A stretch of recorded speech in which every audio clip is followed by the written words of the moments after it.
Welcome back to the substitutes. The Euros, the quarterfinals are done. We're on to the semis soon. Omar, Switzerland, Spain, Switzerland penalties again. A red card and then penalties. So this was a pretty dull game, to be honest. Not for me anyway. When I was watching it, I felt quite bored. I didn't feel like there was a lot of chances. Um, Spain dominated without really doing anything as they normally do. No, I mean in terms of domination of the ball. And I mean when they went ahead with an own goal, like I thought there was just going to be one-way traffic after that. You think that maybe Spain are going to turn on the style. Didn't really happen. Switzerland got back in the game with Shaqiri. Um, and when they got the red card, I thought that was it. I thought they were going to be done, but it went all the way to penalties. I think the highlight for me, though, was Sergio Busquets missing a penalty. I mean, that was The just so funny. stutter step and The stutter all the step. trinkets with it. I actually disagree a little bit. I think the Swiss goalie, first off, hats off to him. I think he kept Yeah. the ball out in normal time. I think Spain, they created chances. They just didn't take advantage of them. There were a lot of half-hearted, off the shin guard, like weird timing issues. Spain should have coasted. From what I saw, they should have coasted two or three, four, 5 goals even. The fact that it went to penalties is kind of crazy. And again, I think credit to the Swiss wall. Like they really, the defense and the goalie really, they kept the ball out. They got it too thingy. And hard luck penalties is always hard luck, I think. Well, look, I mean, this is the point I was trying to make. Like, I know that the goalie made a couple of good saves, and he did, but the Swiss wall was quite resolute. And when you're talking about Spain making like kind of like half chances and like they should have scored and they should have coasted because when you actually get down to the stats, like they had 28 shots, 10 shots on target, okay, and they had 73% of the ball, so they were dominant. But I just didn't. I never really felt that they were gonna score again, and I don't know why that was. I just felt that Swiss. You gotta give props to the Switzerland defense in that. Like they were very resolute. Well, wasn't Xhaka missing for the Swiss? Uh, One of them was I'm missing. A major player, I their captain, he was I know missing. Xhaka was missing. I'm not sure if it was an And injury I think or that suspension. I think that alone was a factor. If Swiss had him, I think they would have won, frankly speaking. But I think Well, we can move on. he's the Like one I think, who made the difference against France, by the way. yeah, yeah. Yeah. Belgium, Well, Italy, the real final, or really this not. this It was a good game. It was a really entertaining game. this was really fun, by the way. The golden generation for Belgium. Agreed. This was really it for them, right? I know that a few of their major players retired a few years ago, like Vincent Company, for example, and I know that their defense was a little bit old, but they had so much in attack. Like I genuinely thought that they were gonna win, which made and that's no knock to Italy because we've talked about them. We've said how Italy are a good side, but we felt this was a tournament too soon. But when we watched this game, like especially in that first half, I kind of felt anyway that like Italy were at first they suffered a scare and then they just started going after it and they were very clinical with their finishes. And they scored a couple of good goals. Like, fine, maybe the first goal there was a little bit of luck, but I felt like he kind of earned that chance. The second goal was a beaut. That curl. It's always nice to see a curler at a tournament. Um, and then right before halftime, Belgium got back into it. And I thought again that second half they were really going to go for it.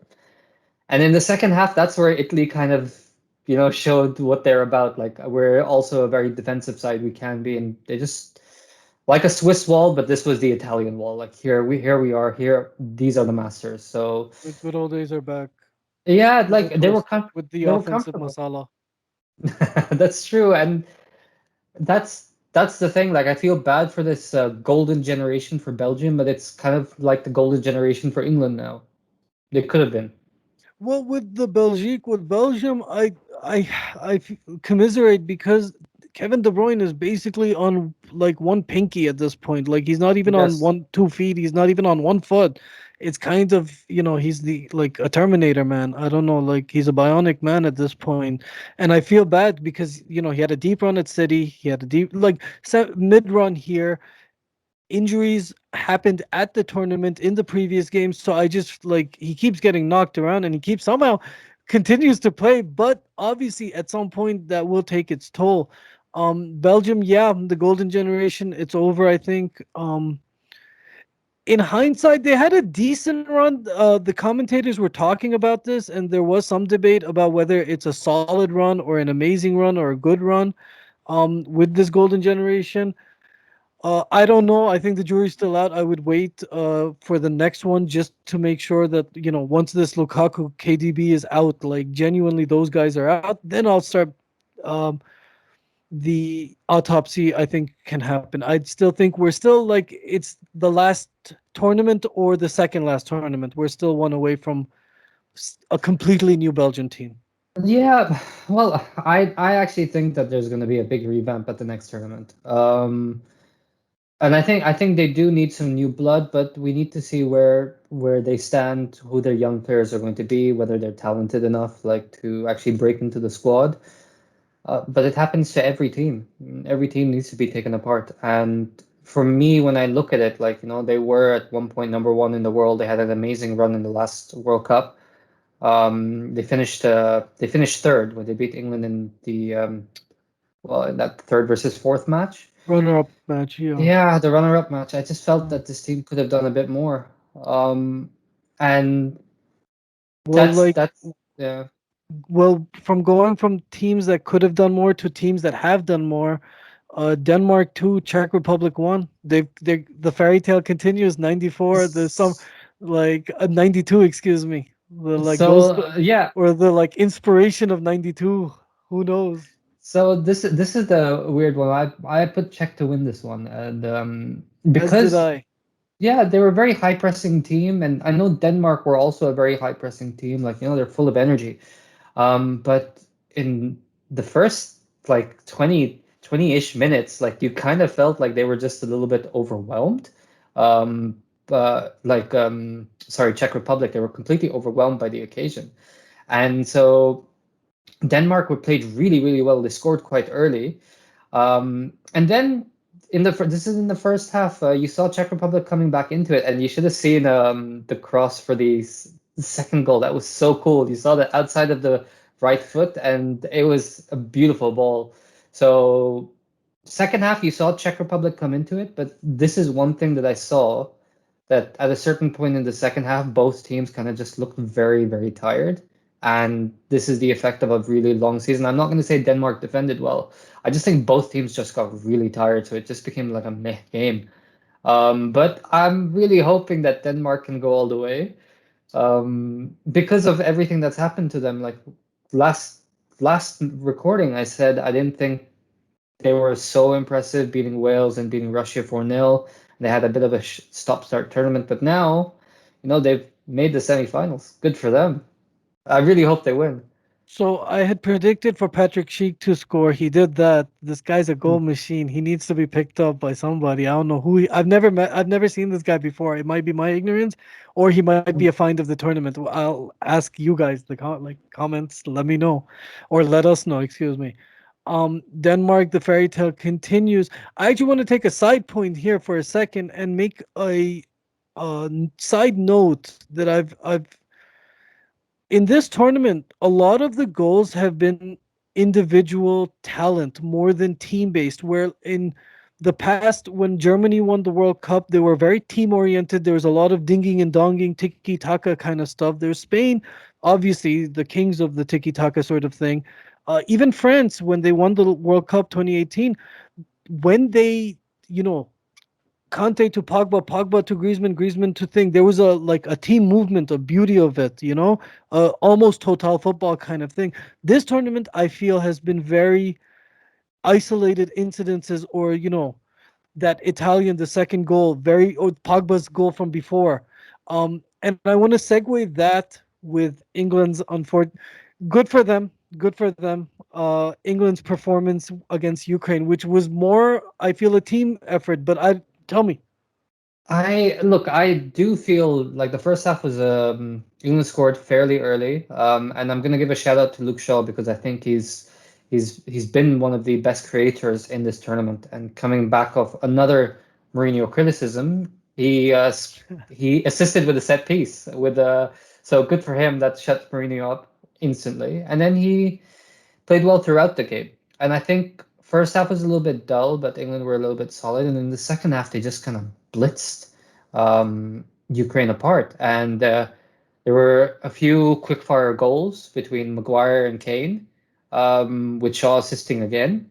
Um, and then England just made a wholesale of changes, and they just cruised. When Jordan Henderson scored, they made so many changes. But for that first 60-ish minutes, there was quite a lot of good team play in terms of. I'm not going to say like they passed they passed the ball around so well and they were amazing. Like, no, I think there was a good team effort and it was very very solid in that respect. Um, I give them props. Um, Seriously though, like there's always that little bit within me that says that, when you think they always say it's coming home, they always fall at some hurdle. They always take someone a bit too seriously, like Croatia in the last World Cup. They thought they were gonna walk over Croatia, and they lost in the semifinals. But Well, progress, they made another semifinals. well, let's talk about the semis now. Do you want to start with England Denmark? Do you want to keep going about England, or do you want to take the Yeah, yeah. I look, I England.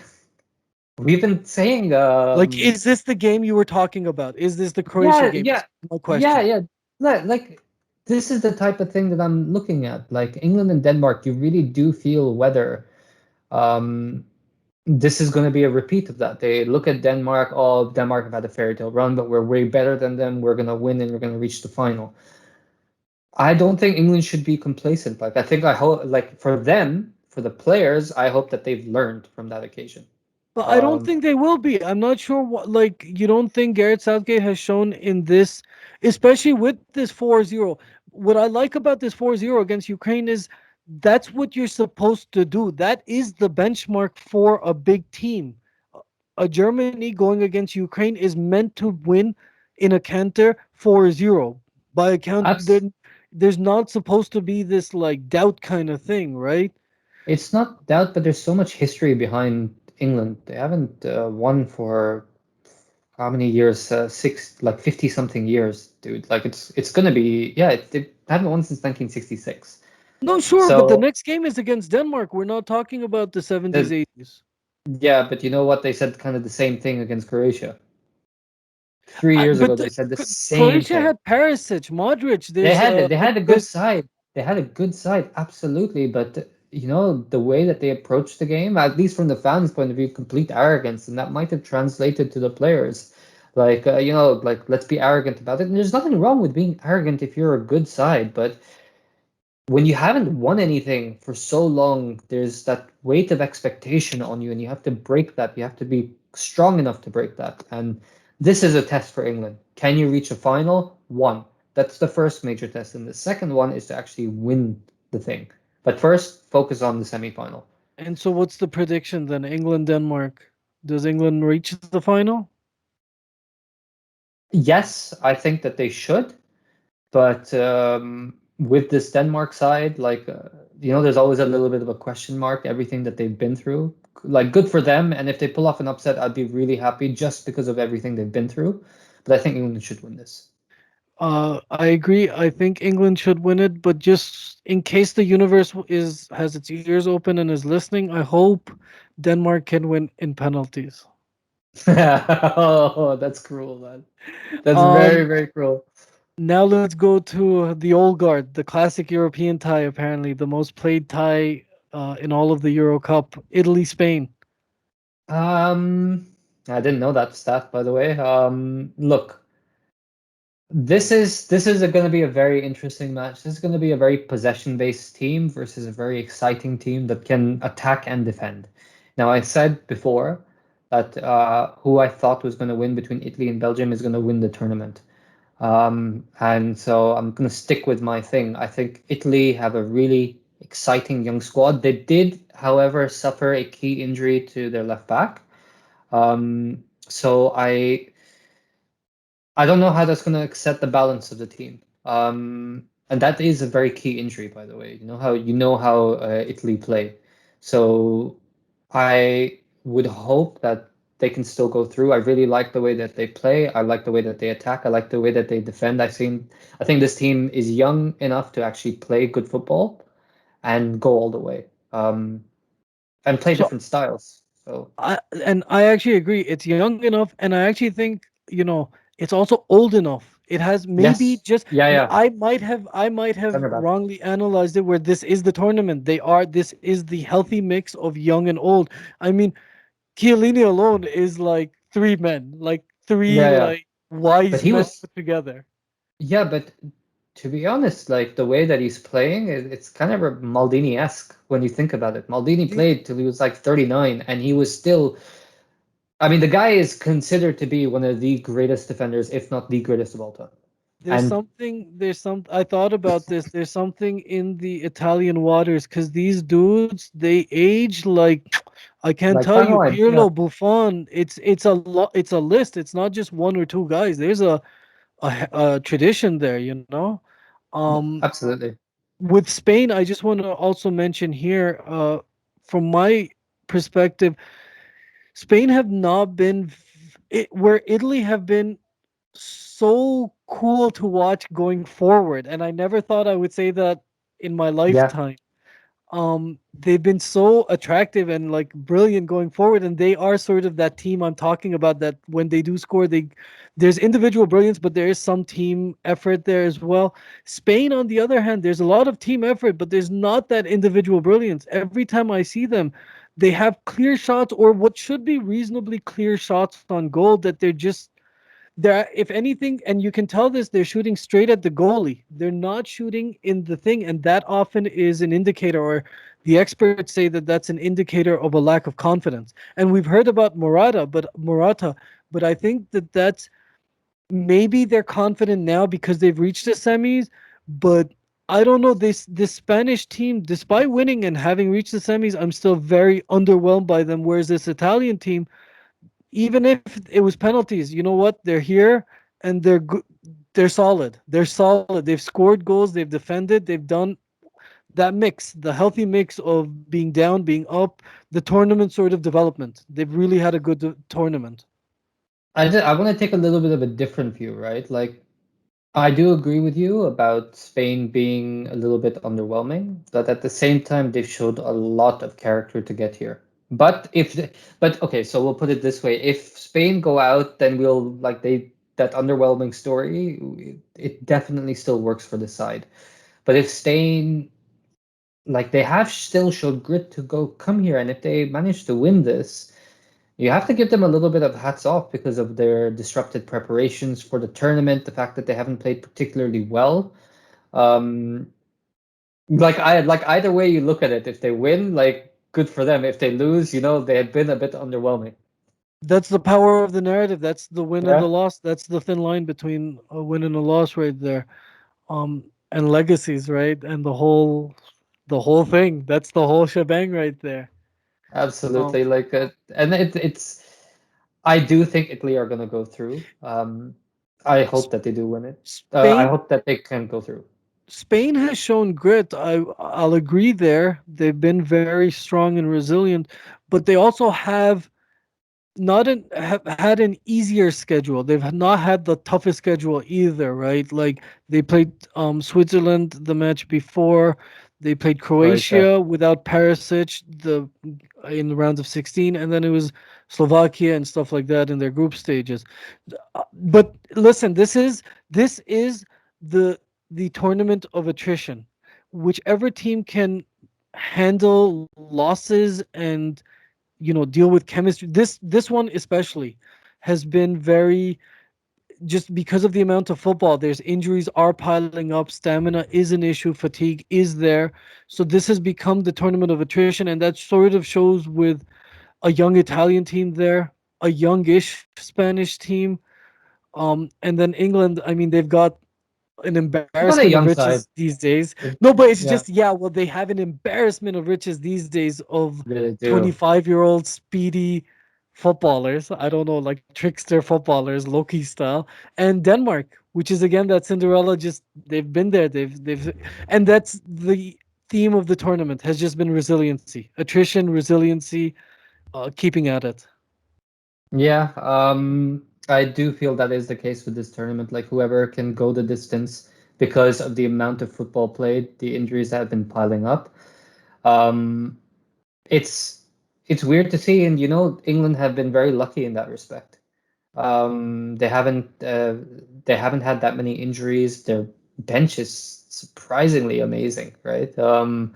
Like if you can bring on Rashford and Jordan Henderson and Jude Bellingham, like good for you. And like the players that they replaced Luke Shaw was taken off, Declan Rice was taken off, who's been immense, by the way. Like just that's that role that he plays, like nobody really looks at him and he's just like he's always there sweeping up. He's been really, really good.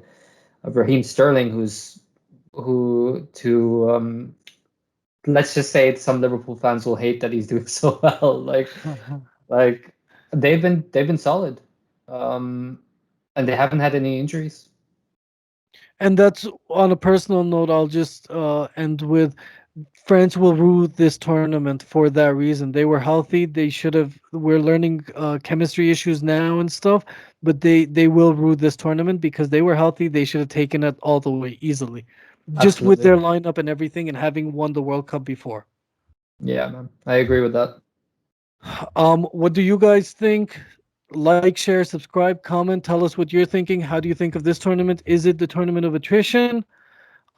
Take care and enjoy the semifinals. We'll see you later. Cheers, guys.